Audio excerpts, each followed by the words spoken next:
안녕하세요. 저는 10년이나 된 인연을 얼마 전에 끊고 두 딸과 새로운 삶을 살고 있는 40대 여성입니다. 저에게 결혼 생활이라는 것은 소소한 즐거움을 뛰어넘는 시집살이였다고 말하고 싶네요. 저희 가족만으로 본다면 그리 나쁘지는 않았습니다만 아무래도 결혼을 하면 시댁이 생기잖아요. 시집을 간 어느 여성도 자유로울 수는 없으니 말이죠. 저 또한 처음에 결혼을 앞두고 상견례를 했을 때 시라는 것이 주는 압박감을 뼈저리게 느끼게 됐어요. 저와 남편은 소개로 만난 게 아니라 우연한 기회에 함께하게 되어 사랑을 키운 그런 연애를 했어요. 그래서 그런지 남편에 대한 저의 애정은 생각보다 컸어요. 남편의 아버지가 교수에다가 어머니도 고상한 분이라는 걸 알고 나서 저는 저의 마음을 접어보려고도 애썼지만 그게 잘 되지 않더라고요. 제가 왜 마음을 접으려 했냐고요? 당연히 저의 집 사정과 정반대의 집안이라 부담감이 컸거든요. 결혼이라는 게 고만고만한 사람들끼리 하는 게 가장 좋은 법이잖아요. 저희는 남편 집과는 다르게 그다지 잘 사는 집이 아니었어요. 아버지는 많이 배우지는 못하셨지만 건축업을 하며 저희를 먹여 살렸고 어머니도 항상 일거리를 찾아서 돈을 벌어야만 했던 가정이에요. 저는 제 부모님에 대해 애정을 갖고 자부심을 가지고 있어요. 그렇지만 서로의 조건이 이만큼 다르면 당연히 남편 집안에서 반대를 할 거라고 생각했어요. 그런데 저희 집에서도 반대를 하더군요. 너무 환경이 다른 집에 가면 너만 고생할 뿐이라고 아버지가 어찌나 말리시던지. 어머니는 눈치 보더라도 돈 걱정 안 하며 사는 게 제일이라고 하셨지만 아버지는 딸이 눈칫밥 먹으며 사는 게 싫으셨나 봐요. 교양 있는 분들이라 그러지 않을 거라 우스갯소리로 말했는데 웬걸? 교양 있는 사람이 더 심하게 눈칫밥을 줄 줄이야. 그때는 미처 몰랐답니다. 결국은 남편의 설득으로 시댁에 한번 가보게 되었어요.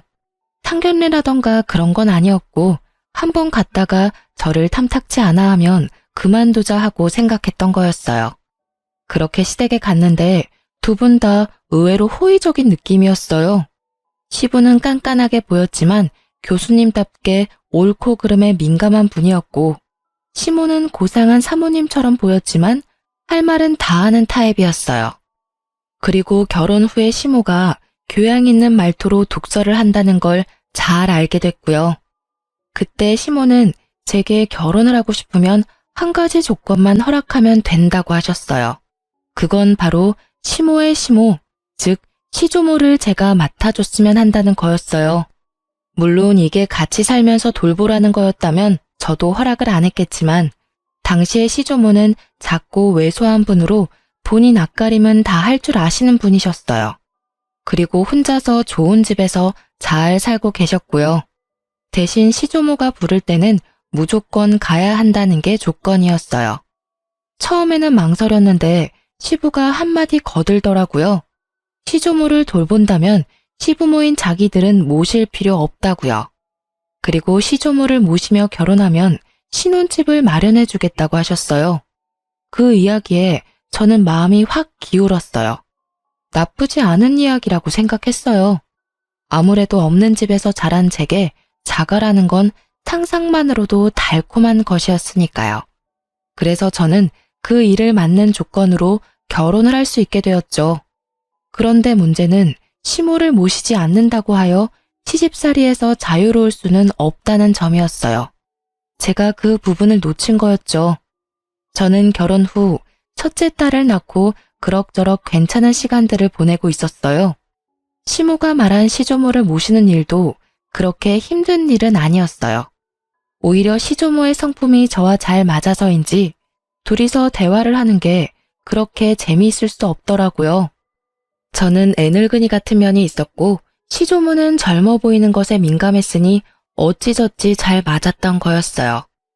그래서 제게 시조모 부양은 부양이 아닌 말벗의 느낌에 더 가까웠어요.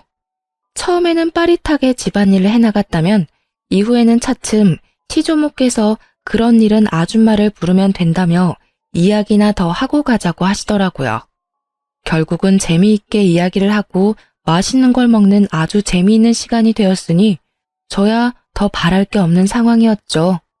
그렇지만 문제는 시조모님이 아닌 시모에게서 나타났어요. 제가 둘째를 낳았을 무렵이었죠. 첫째가 딸이었기에 시모는 둘째는 꼭 아들을 낳기를 원했어요. 그런데 어디 아이가 원하는 대로 성별을 타고 나오나요? 결국은 둘째도 딸아이였다는 게 문제의 시작이었어요. 저는 당시에만 해도 그렇게 심각하게 느끼지 못했어요. 그런데 시부모가 산부인과에 왔을 때 뭔가 잘못됐다는 걸 느꼈어요. 바로 밝은 시부의 표정과는 다른 차가운 시모의 표정 때문이었어요. 시부와 남편이 맛있는 걸 사오겠다며 나간 사이 시모가 제게 말하더군요. 첫째 때는 첫 아이라 그러려니 했는데 두 번째까지 딸인 건 좀 너무하지 않니? 어떻게 넌 아들 하나를 못 낳아? 정말. 내가 남편 때문에 금팔찌를 사오긴 했다만 솔직히 네가 감히 이걸 받을 자격이 있는지는 너 스스로 생각해봐.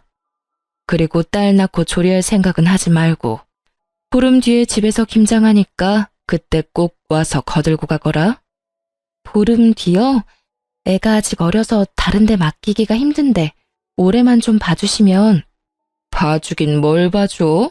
내가 심하다고 생각하니? 아니야, 네가 나한테 너무한 거지. 어떻게 내리 딸만 낳을 수 있어?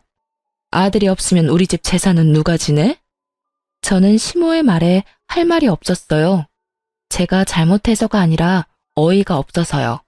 이 말도 안 되는 언행에 어디를 어떻게 어디서부터 지적해야 할지 알 수가 없었으니까요. 시부와 시모가 돌아오니 시모는 제게 언제 그랬냐는 듯 조리 잘하라며 덕담을 하고 돌아가시더군요. 참으로 가증스러운 모습이었어요. 저는 참다 못해 남편에게 말했어요. 어머님이 보름 뒤에 김장할 때 나더러 오래. 나 몸도 안 좋은데 김장까지 하면 진짜 반은 죽을지도 몰라. 설마 일 시킬 리가 있겠어? 산후조리 잘하라는 분인데. 그냥 손녀 보고 싶은 마음에 당신을 부른 거겠지. 일한다 생각하지 말고 갔다 와. 첫째는 내가 봐줄까? 진짜 그럴까? 근데 어머님이 아들 원하셨는데 딸 낳아서 많이 실망하시던데 그 부분에 대해서 들은 건 없어? 아니, 설마. 요즘 세상이 어떤 세상인데 딸 아들 구별해. 나는 아들보다는 딸이 더 좋아. 벌써부터 애교가 철철 넘치잖아. 남편이 딸을 좋아하니 마음을 굳게 먹었어요. 보름의 시간이 지나고 저는 일복을 입고 집을 나서려 했어요. 그런데 남편이 일하라고 시키지는 않을 거라며 편한 옷 입고 가라고 하더군요. 결국은 인부복을 원피스를 입고 시댁에 갔는데 김장이라더니 일할 사람은 저와 시모뿐이더라고요. 동서가 오기로 했는데 아예 코빼기도 보이지 않고요. 게다가 제가 흠칫 놀란 건 시모가 지독한 감기에 걸려서 콜록대고 있었기 때문이었어요. 어머님, 감기가 심하신 것 같은데 김장은 다음에 할까요? 이 상태로는 어머님도 더 힘드실 것 같고. 절인 배추를 벌써 준비했는데 어떻게 뒤로 미뤄? 무조건 오늘 하고 치러야 해. 그리고 나는 아파서 일 못하니 네가 알아서 해놔. 저 동서는 혹시 오늘 언제 온다고 해요? 둘째는 오늘 안 와. 걔는 몸이 안 좋다고 해서 쉬라고 했다. 그렇게 됐으니 얼른 시작해라. 내내 콜록거리는 시모 앞에서 저는 인상도 쓰지 못한 채 홀로 김장을 해야 했습니다. 정말로 거짓말 하나도 안 보태고 평소보다 몇 배는 더 고되고 힘든 작업이었어요.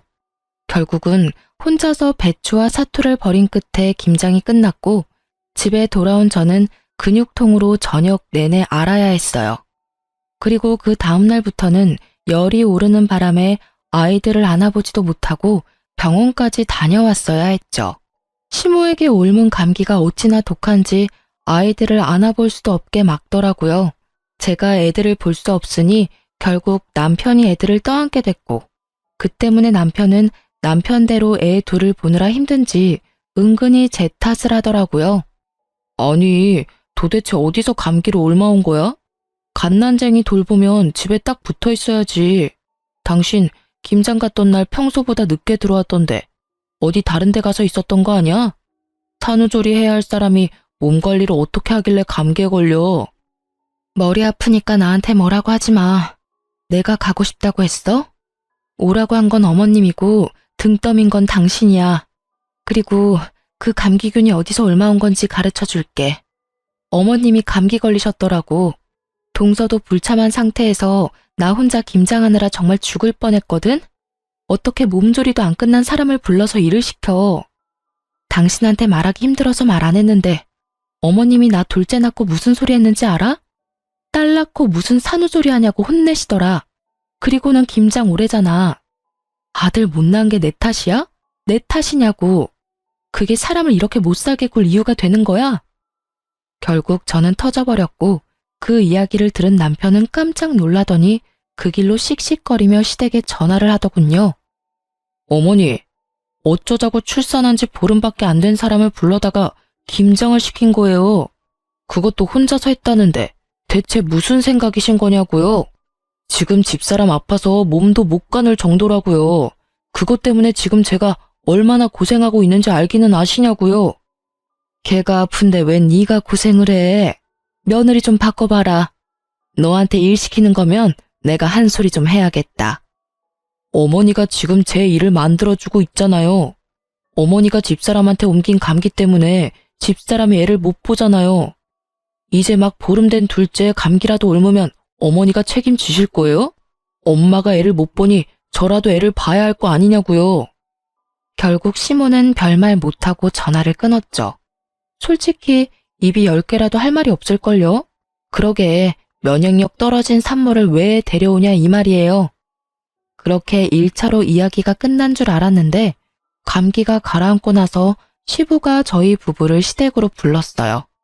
저는 남편과 시댁으로 갔는데 시부의 표정이 아주 무시무시하더라고요. 그래, 아가, 감기는 다 나았고? 네, 아버님, 이제 감기는 다 나았어요. 그런데 어쩐 일로 부르셨는지. 너 혹시 이번에 김장하러 왔었니? 네, 김장하고 갔는데 혹시 무슨 문제라도 있으셨나요? 그때 제가 너무 경황이 없어서 혹시라도 김치 맛이 이상하다면 죄송합니다. 그랬구나. 역시 너희 시어머니가 너한테 되지도 않는 시집살이나 시킨 거였어. 당신은 그렇게 할 짓이 없어서 며느리 괴롭혀? 어떻게 출산한 지 보름밖에 안 된 며느리를 데려다가 김장을 시켜? 아니, 딸 낳고 뭐가 자랑이라고 미역국을 끓여 먹고 팔자 좋게 산후조리를 해요. 옛날 같았으면 당장 나가서 일할 상황이라고요. 그리고 며느리 둘이 다 안 하겠다는데 그럼 김장은 뭐 나 혼자 해요? 그럼 며느라가 김장은 누구랑 같이 했는고? 저 혼자 했어요. 동서도 그날 안 왔거든요. 어머님도 기침 감기 때문에 계속 콜록거리고 계셔서 제가 일을 다 해야 했어요. 어머님이 그날 다 해야 한다고 하셔서.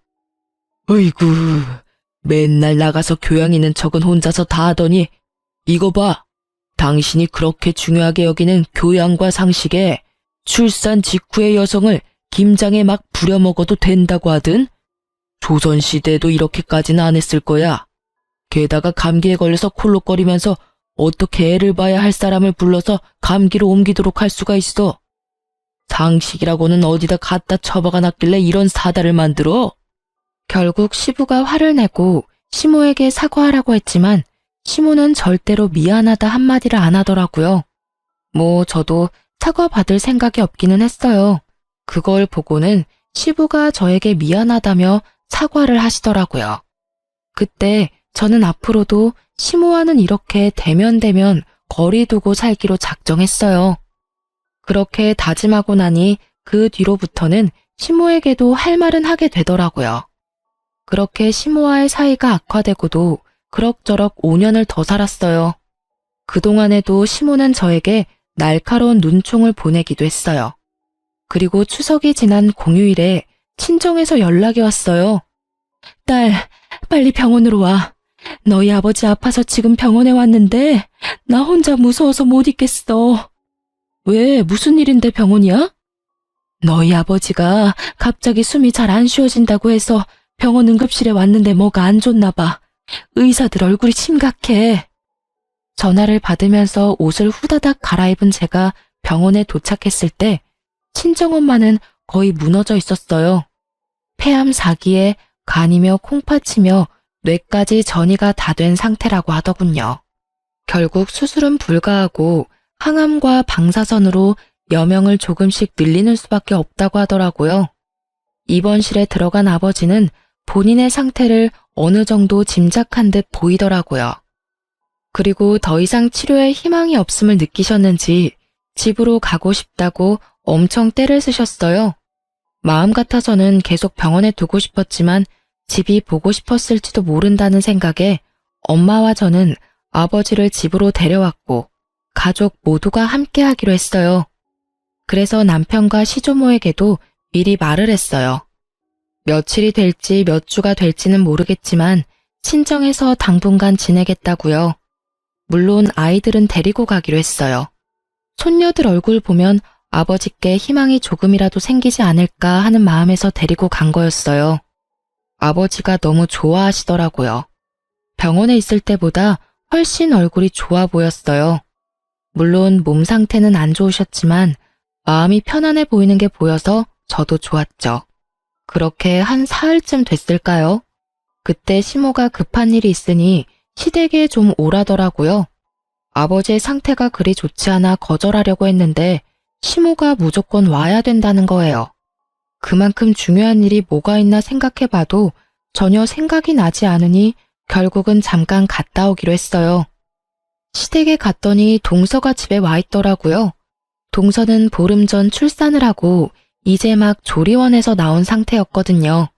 처음에는 설마 시모가 동서의 산후조리를 해주려나 하는 생각을 했어요. 동서는 시모가 원하는 아들을 낳았거든요. 그럴 수도 있을 거라고 생각했는데 제 예상은 완전히 빗나갔어요.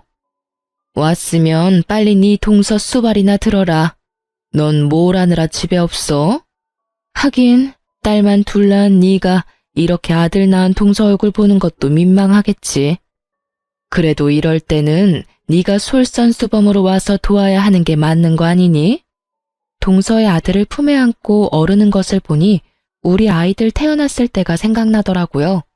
한 번을 안아준 적이 없으면서 손주는 아주 끼고 도는 모습을 보니 참으로 어이가 없더라고요.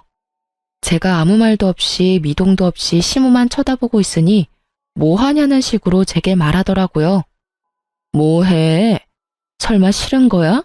그럼 너도 아들을 낳았어야지. 아들도 못 낳은 네가 이 집에서 이 정도도 못하면 안 되지. 뭐라도 도움이 될 생각을 좀 해. 하기 싫은 티 내지 말고. 도대체 뭐가 문제인지. 우리 집 장손에 문제가 있는 건 아닐 거고 밭이 좋지 않은 거지. 그래도 둘째가 이리 아들을 척하니 안겨주니 얼마나 좋아? 시모는 이미 저와 이야기를 할 상황이 아니더군요. 저는 고개를 흔들며 동서를 봤어요. 설마 동서도 이 어이없는 연극 같은 일에 동조한 건 아니지 않을까 했는데 제 예상이 빗나갔더라고요. 동서는 침대에 누워서 저한테 말하더라고요. 죄송해요, 형님. 그런데 물 좀 가져다 주시면 안 될까요? 몸이 엄청 안 좋네요. 그리고 저 먹고 싶은 거 있는데 잡채랑 갈비찜 좀 만들어 주시면 안 돼요? 몸이 아직 안 풀려서 그런지 몸에 좋은 음식들이 막 먹고 싶네요. 실실거리며 시켜 먹으려는 동서를 보니 아주 배알이 뒤틀리더라고요. 출산 후 딱 보름, 저는 그때 김장을 하고 있었죠. 이런 극진한 수발 같은 거 받아본 기억도 없는데 정말 화나더라고요. 위독한 아버지 놔두고 여기 오게 만든 것도 열받았어요. 중요한 이유도 아닌 그저 동서의 산후조리를 위해 제가 가족과 보낼 수 있는 유일한 시간을 뺏겼다는 것이 너무 열받는 일이었거든요. 결국 이런 말도 안 되는 일에 제 입에서도 고운 말이 나오지는 않더라고요. 어머님, 제가 딸만 낳아서 미운 건 아시겠는데 때를 좀 가려서 이런 일 시키세요. 제가 분명히 아버지 위독하셔서 아버지 곁에 있어야 된다고 말씀을 드렸는데 이렇게 부르는 건 상식 밖의 일 아닌가요? 그리고 아들이 그렇게 좋아서 동서 수발 들고 싶으면 어머님 본인이 하세요. 왜 저한테 그런 일을 시키세요? 게다가 요즘에 도우미도 부를 수 있는데 일부러 저한테 시키는 것 자체가 저를 괴롭히려는 것으로밖에 안 보인다고요. 아시겠어요? 그리고 동서도 이러는 거 아니지.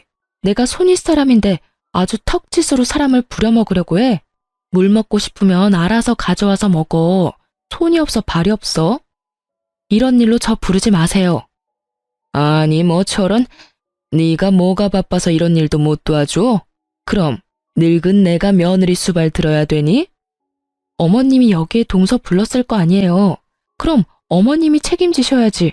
왜 이제 와서 애먼 사람한테 난리래요? 다 됐고 저 이제 부르지 마세요. 그렇게 말하고 나오는데 친정 엄마에게서 전화가 왔어요. 절대로 듣고 싶지 않았던 소식, 바로 아버지의 임종이었어요. 결국은 저는 시모의 이런 상식 밖의 행동 때문에 아버지의 임종조차 지키지 못한 딸이 되었어요. 그게 너무 원통하더라고요. 그렇게 계속 있었는데 가시는 길 배웅을 못하다니. 그래도 장례는 치러야 하잖아요. 그래서 마음을 다잡았어요. 시모의 일은 접어두고 이 장례식을 잘 치러야겠다는 생각만을 하고 있었는데 제 불붙은 가슴에 기름을 끼얹은 일이 다시 일어났어요. 이번에는 아예 대참사 수준의 사건이었죠. 아버지 장례 때 시부는 병원에 입원 중이었어요. 그래서 시모만 장례식장에 왔는데 제게 봉투를 주시더라고요. 봉투를 챙겼는데 딱 5만 원이 들어있더라고요. 따로 부의금을 낸 것도 아니고 제가 받은 게 시댁에서 우리 집에 보내는 부의금인데 5만 원. 그런데 이 5만 원에 화가 난 게 아니었어요. 제가 화가 난 건 시모의 말 때문이었죠. 시모는 제게 5만 원의 부의금을 건네더니 차가운 목소리로 말하더라고요.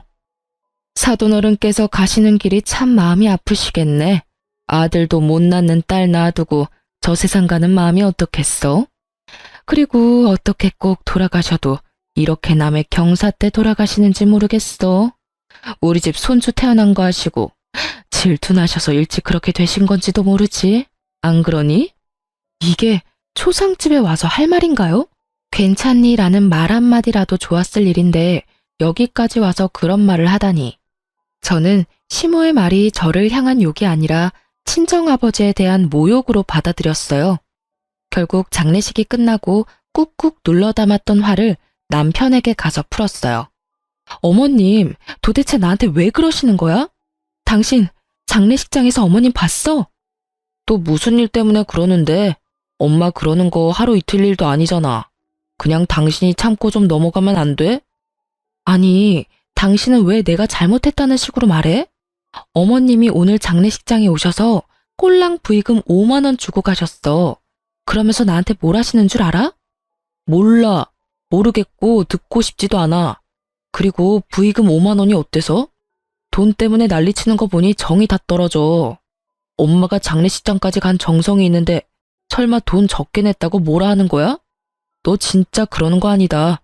힘들 때 와주는 게 고마운 거지. 내가 돈 때문에 그러는 거라고 생각해? 아니라고. 내 말 좀 들어보고. 됐어. 듣고 싶지도 않으니까 그만해. 너만 힘든 일 있는 것도 아니고 나도 더 이상 당신이랑 엄마 둘이서 투닥거리는 거 듣기도 싫고 받아주기도 싫어. 문제 생기면 둘이서 알아서 풀어. 불가능에 가까운 걸 요구하는 남편놈을 보며 저는 이놈의 집구석이 아주 꼬라지도 보기 싫어졌어요. 그렇지만 바로 이혼이라는 단어를 내뱉지는 않았어요. 다른 사람들에게 시모가 제게 한 일들을 모두 까발려주고 싶었거든요. 그래서 모두가 모이는 날만 기다렸습니다. 냉랭한 제 모습을 보던 남편이라는 작자는 아예 저에 대해 신경도 쓰지 않더군요. 시모와 제 사이에서 끼이는 것도 지겹다나요? 완전한 해결책을 바란 것도 아닌데 남편의 그런 행동은 저를 정떨어지게 만들기 충분했어요. 그리고 추석이 되었어요. 저는 작심을 하고 어른들에게 드릴 용돈 봉투를 만들었습니다. 시조모에게는 50만 원을 넣고 시부의 봉투에는 30만 원, 그리고 시모의 봉투에는 5만 원을 넣어서 드렸어요. 역시나 봉투를 받은 시모의 얼굴이 확 상하더군요. 고상함을 추구하며 항상 무표정한 표정을 짓는 시모의 그 일그러진 표정만 봐도 기분이 한결 나아지더라고요. 이거 봐. 얘는 이래서 안 된다니까. 너 설마 시아버지, 시조모님 봉투에까지 이런 장난친 거 아니지? 이게 뭐야, 애들 용돈도 아니고. 네 동서는 봉투에 50만 원 두둑히 넣어왔던데 넌 꼴랑 5만 원 넣어왔어? 나이가 들면 나이가 든 행동을 해야지. 너보다 어린 우리 둘째 며느리가 뭘 보고 배우겠니? 윗물이 맑아야 아랫물이 맑다는데 너희는 어찌 된 게 이렇게 정반대야? 집에 도움이 되는 일을 못했으면 이런 날 부모님 기쁘게 해드릴 노력 같은 건 아예 없고. 아들아, 너 장가 잘못 갔어. 참 모질다 싶은 말들만 골라 하더라고요. 그래서 저도 따박따박 말해줬죠. 그럼 동서는 아버지 돌아가시면 50만 원 드리겠네요? 동서는 좋겠어. 이렇게 좋은 시어머니도 두고. 근데 어머님, 제가 생각이 없어서 5만 원 넣었겠어요? 어머님이 제 아버지 돌아가셨을 때 장례식장에서 5만 원만 주셔서 그렇게 담았을 뿐이에요. 어머님이 하신 그대로 돌려드렸는데 뭐가 문제인지 잘 모르겠네요. 제 이야기를 듣고 있던 시부가 깜짝 놀라더니 시모에게 따지더라고요. 이게 무슨 소리야, 당신? 내가 준 돈 200만 원은 어쨌어? 장례식장 갈 때 내가 봉투에 넣어준 돈. 시부가 나서서야 시모의 표정이 살짝 당황하더라고요. 그렇지만 여전히 뻔뻔한 고상함을 무장한 채 한마디도 지지 않고 역 같은 소리를 짓거리더군요.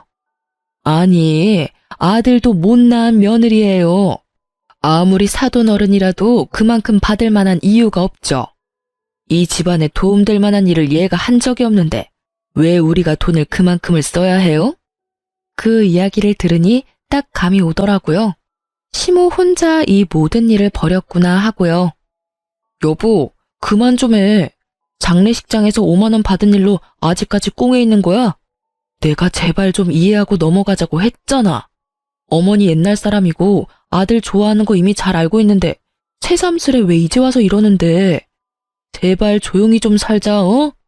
그냥 장례식장 와주신 거에 의미를 두라고. 돈 같은 거에 연연하지 말고. 살면서 그 돈보다 더 많이 받을 수도 있잖아. 남편 놈은 시모 말을 듣고도 제 엄마 두둔하기 바쁘더라고요. 딸을 좋아하지만 엄마도 포기 못하는 거겠죠. 참 효자예요. 그걸 보는 저는 우라통이 터지지만요. 5만 원 받아도 상관없었어. 그런데 돌아가신 고인에게만큼은 예의를 다해야 됐던 거 아니야? 어떻게 장례식장에 와서는 딸한테 아버지를 욕보일 수가 있어. 도대체 무슨 생각으로 그런 말 하셨어요? 말해보세요. 아들도 못 낳는 딸 놔두고 가는 아버지 심정 운운할 때 도대체 무슨 생각을 하셨냐고요. 저는요, 당신 때문에 저희 아버지 임종도 못 지켰어요.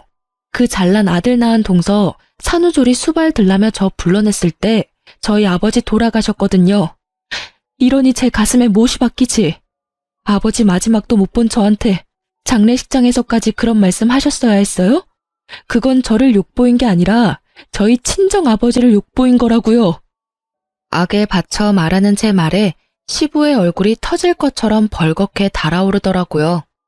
뭐? 아니 이 옆에 내가 정신이 나갔어? 어디 장례식장에서 그런 막말을 하고 와? 그리고 임종 지키러 간 며느리를 왜 다시 불렀어? 그딴 쓸데없는 이유로. 내가 부끄러워서 고개를 들고 다닐 수가 없어. 다른 사람도 아니고 사돈 장례식장에서 그런 미친 짓을 하고 온 게 내 마누라라니. 그렇게 고상하고 상식을 찾고 돌아다니더니 이거 봐, 아주 단단히 미쳤네. 인간이 어떻게 인간의 탈을 쓰고 사돈 장례식장에 가서 그런 말도 안 되는 말을 내뱉고 와. 당신 도대체 뭐 때문에 이러는 거야? 시부의 호통 소리에 집안이 조용해졌어요. 그리고 남편놈의 얼굴도 당황한 표정이 역력했죠. 제 말을 들으려고 하지도 않는 바람에 시모가 제게 그런 말을 했던 걸 지금 알게 됐으니까요. 당신은 그 중요한 이야기를 왜 지금 해? 미리 말했으면 내가 잘 알아서. 듣고 싶지 않다며, 알아서 잘 좀 하라며. 이제 둘 사이 신경 안 쓰겠다고 한 사람이 누군지 알아? 내가 왜 말을 안 했겠어. 말하려고 했는데 당신이 안 들은 거잖아. 나는 당신한테 이미 정이 다 떨어졌어. 이야기를 들을 준비조차 안 된 사람하고는 같이 못 살아. 그러니까 우리 이혼해. 갑자기 무슨 이혼이야? 다시 생각해봐. 어머니도 빨리 사과하세요. 이건 아무리 봐도 어머니가 잘못하신 거예요. 장례식장에서 왜 그런 소리를 하신 거예요? 남편 놈이 그제야 뒤늦게 시모를 닥달했지만 시모는 눈도 깜빡하지 않더라고요. 이 와중에 동서는 두 눈 동그랗게 뜨고 구경만 하고 있고요. 조만간 둘 다 눈 돌아갈 일들이 생길 텐데 말이죠. 그때 시모가 차분하게 한마디 하더군요. 이혼해. 너는 뭘 그렇게 잘했다고 이렇게 당당하게 굴어? 아들도 못난 너 같은 건 이 집안에 필요 없어. 그리고 시어머니 못난 점 남들한테 다 까발리는 나쁜 며느리도 나는 필요 없다. 그러니 헤어져. 네, 못할 건 없죠. 저도 남의 아버지 장례식장에 와서 아버지랑 그 딸한테 나란히 모욕을 준 사람을 제 시어머니로 모시고 싶지 않으니까요. 저는 그렇게 말하고 말 한마디 없이 이 상황을 지켜보던 시조모에게 가서 말했어요. 할머님, 죄송해요. 제가 이제 돌봐드리지 못할 것 같아요. 다른 사람을 찾아보시는 게 좋을 것 같아요. 이제까지 잘 대해주셨는데 너무 죄송하고 또 죄송한 마음뿐이에요. 이렇게 끝을 맺게 돼서 제 마음도 너무 안 좋고. 저의 이 말에 그제야 시모 얼굴이 새파랗게 질리더라고요. 그리고 덩달아 동서의 얼굴도 팍 일그러졌어요. 그 얼굴을 보는데 어찌나 통쾌하던지 이제야 눈치를 챘나 봐요. 여태껏 저한테만 맡겨두고 아예 기억 속에서 삭제시켰는지 저와 결혼할 때 한 약속은 머릿속에서 사라졌었나 봐요. 시조모가 아직까지도 이 시가의 재산을 꽉 쥐고 있는데 시모가 아무리 대단해도 시조모에게는 찍소리도 못하거든요. 제가 이혼을 하면 당연히 제가 하던 일은 시모의 일이나 동서의 일이 될 테니 그제야 둘 다 아차 싶은 표정을 지은 거겠죠. 그래, 절이 싫으면 중이 떠나는 게 맞다. 그러면 남은 사람 중에 누가 나를 돌볼 거냐? 애미 너냐? 아니면 둘째 손주 며느리가 볼 거냐? 그런데 선임자가 워낙에 잘해줘서 말이지. 그만큼 못해주면 있던 것도 다 날아갈 것 같은데 괜찮겠니? 시조모의 말에 두 사람 다 얼굴이 새파랗게 질려서는 서로에게 할 일을 미루더라고요. 그렇게 사이좋은 고부 사이가 순식간에 틀어지는 걸 보는 이 기분이 참으로 재미있었어요. 저는 남편에게 말했어요. 당신이 딸한테는 좋은 아빠인 거 잘 알고 있어. 하지만 당신 어머님이 우리 딸들을 어떻게 생각하는지 잘 알았지? 여기 둬봤자 손녀 취급도 안 해줄 것 같으니 내가 데려갈게. 제 말에 남편은 한마디도 못하더라고요. 제가 이혼을 말해도 부모가 더 소중한 사람이더라고요. 그래서 그냥 버리고 가기로 결정했어요. 제게는 두 딸만 있으면 돼요. 그렇게 이혼 서류를 보내고 생각보다 아주 완만히 이혼을 하게 됐어요. 시부가 이 모든 사건을 알고 나서는 교육자 집안의 명예가 실추되느니 좋게 마무리됐다는 인상을 주기 위해 위자료를 주고 재산 분할을 통해 합의를 하게 됐어요. 저는 분할된 재산과 친권, 양육권까지 가지고 집을 나왔어요. 하지만 그것만 가지고 두 딸과 살림을 꾸리는 건 어려운 일이기는 했어요. 그래서 많이 힘들었지만 그런 저에게 도움을 준 건 의외로 시조모였어요. 이혼이 되고 법적인 절차가 모두 마무리되고 나서 한 달 뒤쯤 시조모에게서 연락이 왔어요. 그래, 나다. 혹시 오늘 시간 되니? 우리 증손녀들 얼굴 한번 보고 싶은데 나와서 밥이나 먹고 가. 맛있는 식사해놓고 기다릴 테니까. 네가 어색하게 느낄 수도 있지만 사람 인연을 어떻게 그렇게 딱 끊을 수 있겠니? 내가 그 집에서 그나마 정을 제일 많이 가진 게 너랑 네 딸들이었는데 얼굴을 못 보니 이렇게 적적할 수가 없어. 그 말을 들으니 마음에 미안함이 생기더라고요. 제가 시모와 갈등이 생겨서 이혼을 했지 조모와 갈등이 있었던 건 아니잖아요. 그래서 딸 둘을 데리고 시조모 집으로 향했어요. 그런데 집에 들어가니 시모와 동서가 부엌에 있더라고요. 열심히 음식을 만들고 있는데 냄새를 맡아보니 제가 좋아하는 수육과 꼬막 무침이더라고요. 설마 이 사람들하고 제외시키려고 불렀나 싶었는데 시조모가 나오더라고요. 왔니? 여기 얘들은 신경 쓰지 말거라. 우리 집 일 도와주러 온 애들이야. 오지 말래도 주말마다 와서는 온 집을 헤집고 사람 마음만 불편하게 만들고 가는 것들이야. 딱 봐도 말에 가시가 돋친 것이 이들 사이에 무슨 일이 생긴 것 같더라고요. 제가 딸들과 함께 테라스로 향하자 시모의 눈이 저를 뚫어지듯 쳐다보더라고요. 제가 온 것이 무척이나 기분 나쁜지 표정이 어마무시했어요. 그렇지만 저는 손님 자격으로 온 것이니 싹 무시하고 시조모를 따라 테라스에 마련된 테이블로 향했어요. 너 앞으로 이렇게 말벗하러 올 생각 없냐? 늙은이 혼자 심심해서 안 되겠어. 그렇다고 또래들하고 놀기엔 내가 너무 정정하잖니? 시조모의 유머와 독설은 여전했어요. 저는 웃으며 말했죠. 어차피 제 딸이 할머님의 피를 이었으니 제가 애들 데리고 만나러 오는 건 싫지 않아요. 그런데 저분들이 계시면 제 마음이 그리 편치는 않거든요. 제 마음의 앙금들이 다 풀리지는 않았고 언제 풀릴지도 모르고요. 풀린다 한들 이제 이혼해서 남인데. 그래? 그럼 네가 올 때는 저것들 안 부르면 되지. 앞으로도 시간 될 때마다 놀러와. 맛있는 거 먹자. 내가 늙어서 요양원 들어가기 전까지는 젊게 살아야 하지 않겠니? 네 하고 대답하려는데 시모가 둘 사이에 끼어들었어요. 아니 어머님, 무슨 말씀을 그렇게 하세요? 이 여자는 이미 남의 집 사람이에요. 그런 사람을 뭐 하러 부르세요? 말벗하고 싶으면 제가 사람을 고용해서. 조용! 내가 언제 너 말하라고 했어? 있는 듯 없는 듯 조용히 있다가 가라고 했지. 넌 있는 사람 간수도 못하면서 또 어디 가서 사람 데리고 올 생각이냐? 너 생각하는 건 안 봐도 눈에 훤하다. 내가 혹시 재산 증손녀들에게 넘겨줄까봐 그것 때문에 이렇게 난리치는 거 아니야? 솔직히 걱정이 안 될 수는 없죠. 두 사람이 이렇게 가까운데 저라도 이 집 재산 지켜야죠. 그 말에 시조모가 두 눈을 치켜뜨더라고요. 네가 뭔데 이 집 재산을 지켜? 시모 봉양도 안 하는 며느리가 뭘 지킨다는 거야?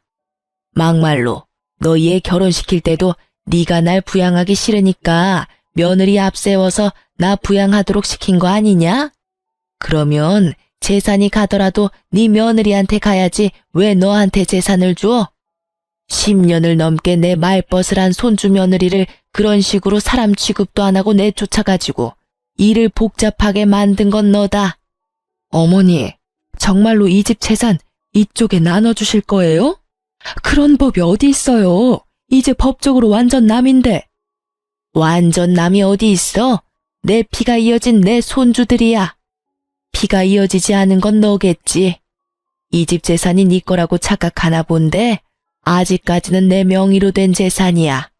내 재산 내가 알아서 쓴다는데 네가 뭔 상관이야? 시조모의 말에 시모의 표정이 뾰루통하게 변했어요. 대꾸하고 싶은 눈치였는데 더 큰 불호령이 떨어질까 참는 것 같았어요.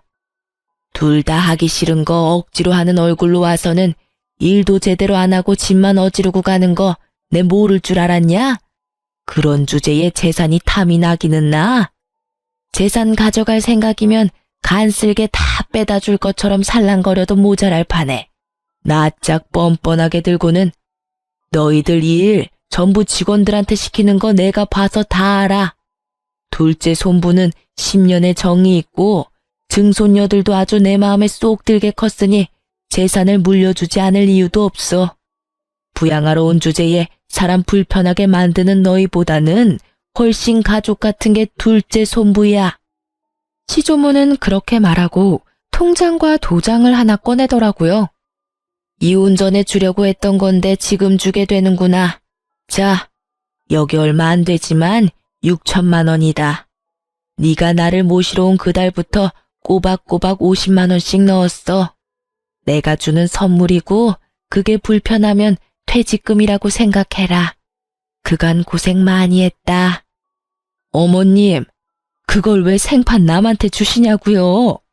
이혼하면서 위자료며 재산 분할로 다 가져갔어요. 그거 안 주셔도 제 살만하다니까요? 네가 기어코 내 재산을 물려받기 싫구나. 네 남편한테도 이야기해 줄까? 그 말에 시모가 즉시 입 다물고 깨갱하더라고요.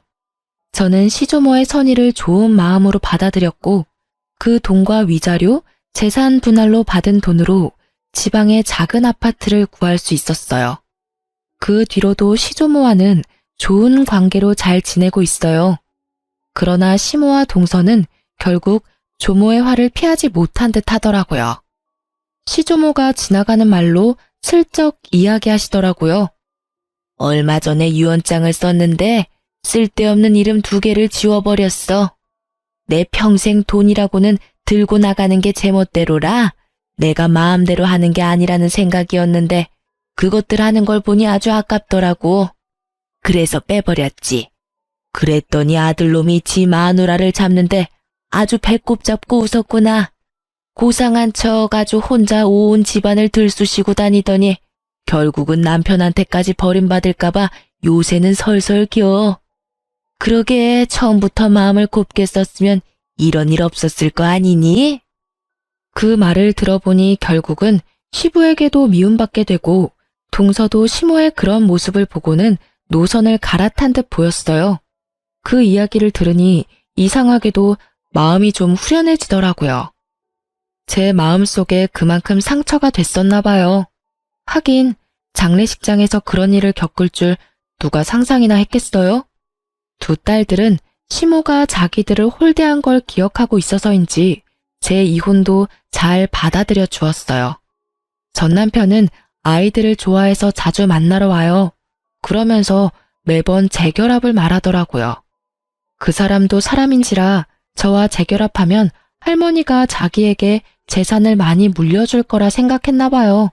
저는 그런 총극에 어울려줄 생각도 없고 무엇보다 그런 큰일에 언제나 부혜자처럼 한 발 물러서 있던 전 남편을 용서할 생각도 없어요.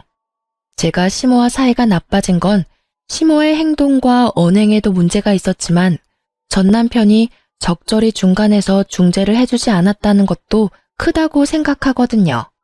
그냥 이렇게 가끔 아이들을 만나러 오는 아빠 역할만으로도 저는 충분히 고맙게 생각하고 있고 딱 그뿐인 감정이에요.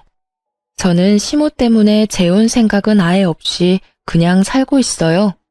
이렇게 간섭받지 않고 자유롭게 사는 게 더 재미있기도 하고 힘든 일도 분명히 많지만 그것을 모두 덮을 만큼 마음이 개운한 것도 있어요. 처음 이혼할 때 홀로서기에 대한 두려움이 있었는데 지금은 전혀 그런 마음이 없거든요.